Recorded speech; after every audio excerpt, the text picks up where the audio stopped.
Hello. If you don't know me, my name is Addie Calico. I'm a legal escort at Sagebrush Ranch in Mountain House, Nevada.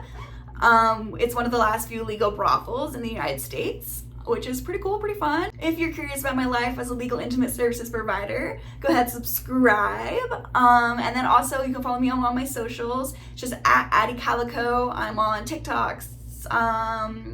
What are the other ones? I'm on Twitter. TikTok, Twitter. I'm on Instagram, but not that often.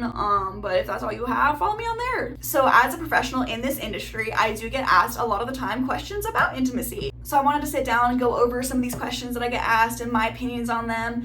But that being said, these are my opinions. A lot of the questions kind of have different answers depending on who you ask. Intimacy is such a personalized thing.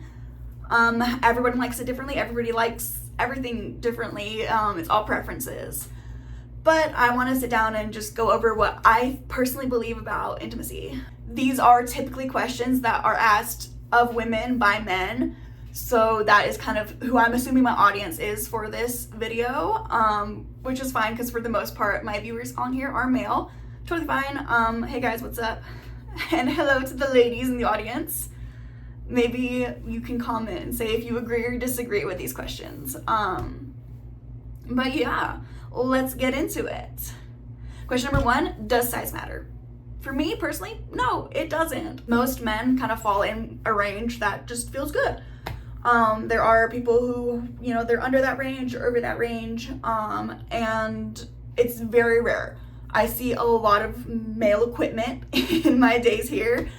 And I rarely see something that I'm like, oh, that's unfortunate. And when I do, it's not like, oh, I'm gonna have a bad time. It's more just kind of, okay, we're gonna have to work around this a little differently. But even if that is the case, it's not like I suddenly think it's gonna be a bad party and I'm not gonna have fun. A lot of things that matter way more than that are things like, what's your hygiene like? Are you respectful? Are you fun to talk to? Is your energy good? That's a big one for me. Like, that kind of thing. When I say energy, I don't mean like, do you have stamina? I mean like, do you make me feel good? Do you fill my cup as I fill yours? And the dimensions of someone's body are so irrelevant compared to like things that do matter like that.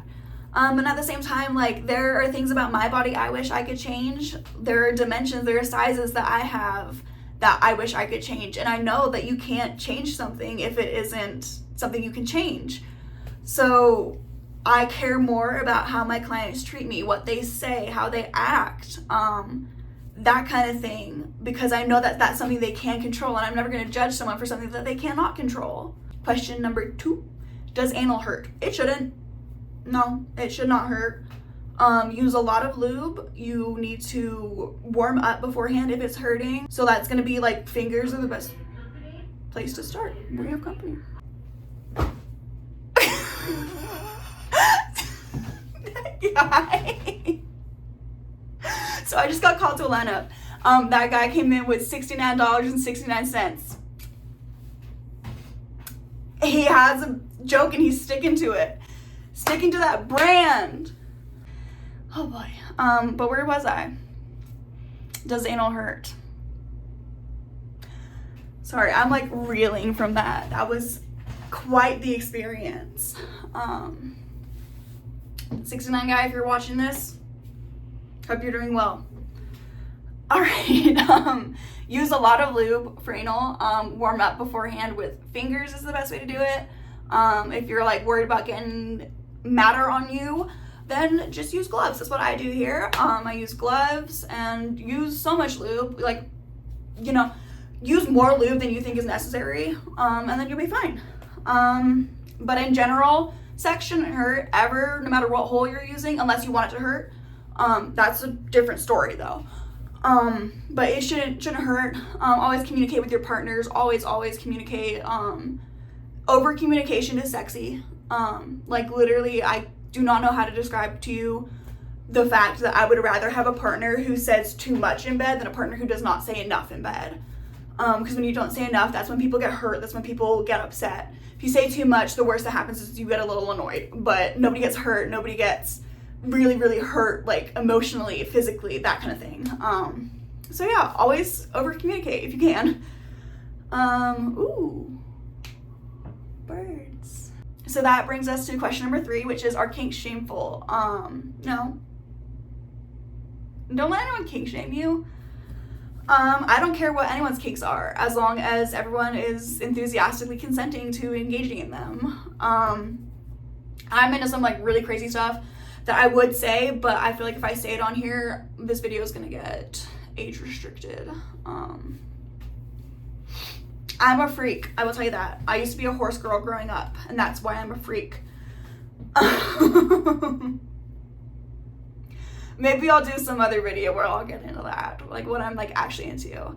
But to give you like an idea of an unusual fetish, like Autumn Verlo, who works here, she is into Michael Myers from the Halloween movies, like super into him. Like she has a blanket with his face on it. She has, her phone case has his face on it. For Halloween this year, she dressed up as a Michael Myers victim. And then one of her regular clients, he had like a Michael Myers mask that he wore during a party with her. And she was a little worried about him because he has breathing problems and he was trying to breathe through the mask. I'm like, oh my God, I hope he's okay. He was fine though. They had a great time. That was super fun for them, and I'm very happy for her that she got to have that experience with him. I asked a client recently if he had any fetishes, and he was like, you know, I'm really into like Amish. I'm like, that's so cool. That's so funny. That's like, I've never heard that before. He was like, yeah, if we just both dress up like Amish people and like churned butter. I'm like, okay, I'm down. Let's do it. Like, I don't care. Hopefully the Amish don't find out. They don't watch YouTube though, I don't think. But yeah, fetishes and kinks are just a normal part of intimacy. People are into things that most people aren't into. So like most people have something that they're into, but it's something that most people aren't into, if that makes sense. Like everybody has something different, and that's fun. That's good. That's exciting. And talking about that with different people, maybe you discover something that you're into that you never even thought about. Personally, I say that I will try anything twice. And that is because if the first time is a fluke and I'm nervous and it just doesn't work out, usually it's because I'm nervous. The second time I try something, I'm usually like way more into it. Because I know what's going on, I know what I'm doing, know what I'm supposed to kind of like I've already felt it out, I've already sussed it out. So yeah, but if I don't like it after try 2, I write it off. And that's okay. If you're not into something, if you are into something, that's okay. If you're not, that's okay. If you don't know, that's okay as well. So yeah, I try everything twice. Don't let anyone ever pressure you into trying anything though. Don't let people pressure you. If they do, I'll beat them up. I got my boot. I'll beat them up. Yeah, pull one of those. Anyway, I almost fell in my chair there. I don't know if you noticed that. If you're not into anything wild, if you're into just like something super tame, or you don't have anything crazy that you're into, you just like sex, that's okay too. Vanilla sex is valid. That is okay. Don't let people pressure you, and don't let anyone shame you for what you are into or what you are not into. It's your sex life. All right, next question. Is it okay to not reach the finish line during a party or a general hookup? And yeah, it is. Let me give you a little history lesson here from what I learned when I was in, what class was it? What class was I in? 18th century literature. My professor, she was like her dissertation that she did was on like historical sex. So basically what I had learned is the idea that the goal of sex is for the man to finish, is a very modern concept. Back in the 18th century, so 1700s, in England at least, that's what we studied, we talked about how like the goal of sex then was to get pregnant. So yes, the man did finish then, but they didn't understand body autonomy, or they didn't understand body anatomy at the level we do now. So they thought that a woman also had to finish to get pregnant. So there was a lot of focus on both people finishing, and at that point it becomes, if there's like steps to how you have sex, it starts with foreplay. It starts, kissing, foreplay, head maybe, and then PIV, man finishes, sex is over. That's how typically things go. That's how our understanding of like the formulaic thing of sex is. It used to be more kind of like things could be rearranged, because you would want to make sure each partner finished. And if you go further back in history, Things were even less arranged then, especially if you're looking at history where the goal wasn't to get pregnant at that time, just casual sex. It has existed throughout history. It wasn't always, we need both people to finish. Sometimes neither person finished, and I think that is a beautiful thing, that you can bring pleasure to your partner and make them feel good, and bring pleasure to yourself, make sure you're feeling good, and not have an orgasm, and that is okay. So for me, the goal of intimacy here is to make my partner feel good, make them have that kind of feeling of human connection, bringing closeness to another person. A lot of clients that I see are lonely and they just want to have intimacy with someone to feel close to someone. Even things like healing trauma can come about through intimacy, and none of that I just listed needs an orgasm to be achieved. I'm not gonna lie and be like, I hate orgasms, I don't let any of my clients orgasm. That would be stupid. Orgasms are a great thing, they are, but don't feel ashamed if you don't have one. Don't feel like there's something wrong with you if you can't finish with a certain partner. That's what I want people to take away from this whole video, is that you should never feel shame. There are very few things you should feel shame for in intimacy. You should feel shamed if you're disrespecting someone, if you're assaulting someone, doing something without consent. Feel shameful for that. Absolutely. Shame on you for that.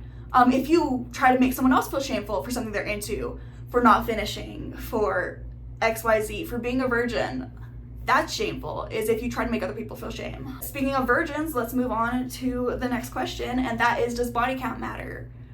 No, it's like size. It's like, it doesn't matter if you compare other things that you can be and do.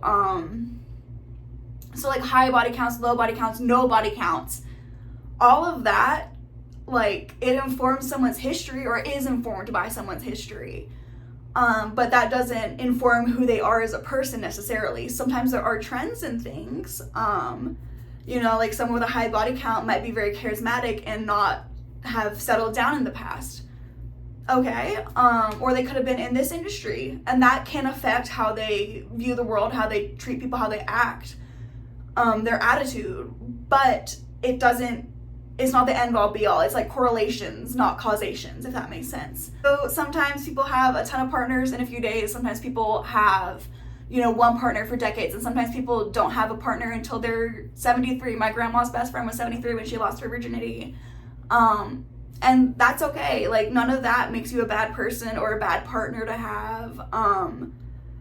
I think it's a weird concept that the worth of somebody as a person is how many bodies they've had in and around their body. That's just weird. That is a weird concept that we have. I think virginity as a concept as well is like strange, that we think that, men who are virgins, that's a shameful thing. Women who are virgins are pure and innocent. Why? Why is that like a thing that we have? Your worth is not dependent on how many bodies you have on a metaphorical list, unless you're like me and have an actual list, because I like to keep track of how many zodiac signs I have had in bed. I don't put clients on the list. It's just like my personal life hookups. I have a list and it has zodiac signs on it. Mostly it's Virgos. I like me a Virgo. I'm a Pisces, so it makes sense. But yeah, so that's my take on these questions. I hope you learned something today. I hope you understood something. If you disagree with anything that I've said, go ahead and leave that in the comments. Be respectful, but leave it in the comments. Tell me your thoughts on these things. I want to know what other people think. I want to know how other people are feeling about it. If you agree with me, also let me know. And if you have something to add that's like neither agreement, disagreement, or if it's both, just add it in the comments. I love discussions. I was an English major, so I like having discussions like that. If you want booking info, my email is addicalico@sagebrushranch.com. Don't forget to subscribe, and I will see you guys next time. Bye.